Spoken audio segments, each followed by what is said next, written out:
I get a knock at the door, and here, two guys in a suit. I'm from the FBI.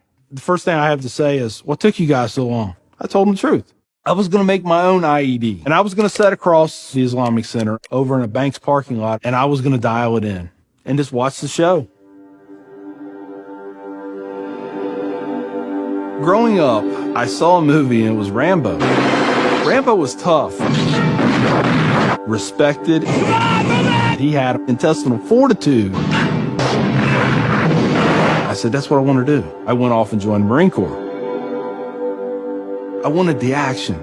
The first time I got shot at, I remember looking at my watch and I says, man, this time last year I was in English class.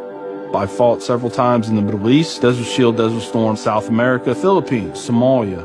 I think the worst things that I have seen is dead children. I had to suck it up. I had to be there for my guys. Each one of those teardrops stands for a confirmed kill. I stopped adding after 26. Where I was taught, Marine Corps, just own it and then let it go. But there comes a time when there's too much of that and you can't turn it off anymore. I want you to give me a window into your state of mind at that time.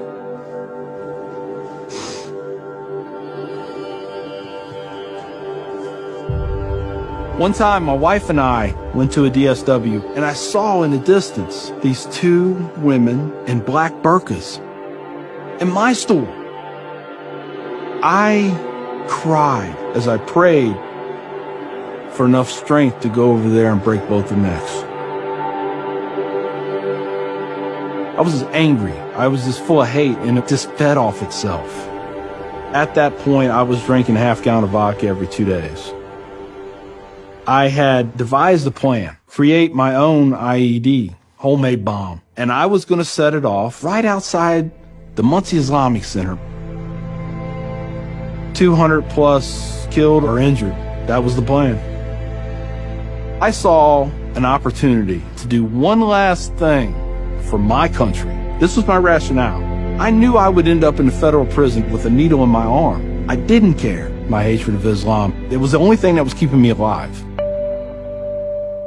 So one day my daughter comes home, second grade maybe. She was telling me about this little boy who sat across from her. His mom came to get him. She said she had scarves on her and she had a dress all the way down to her feet and you couldn't see her on nothing but her eyeballs. At that point I snapped. Started spewing things out of my mouth that should never be said in front of children or anything. She didn't say anything. It was the look on her face. I remember my daughter looking at me like I was absolutely the craziest person on the face of the earth. She was my little buddy. Yeah, she used to say we were road dogs.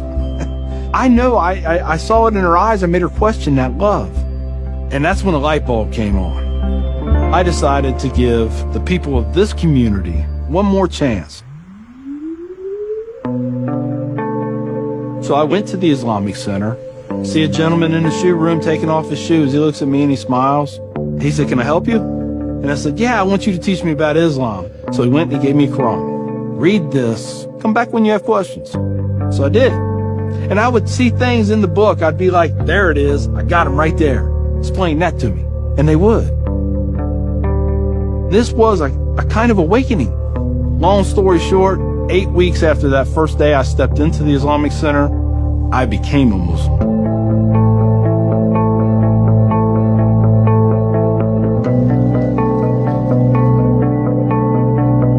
I'm a Muslim, a veteran, and a proud American.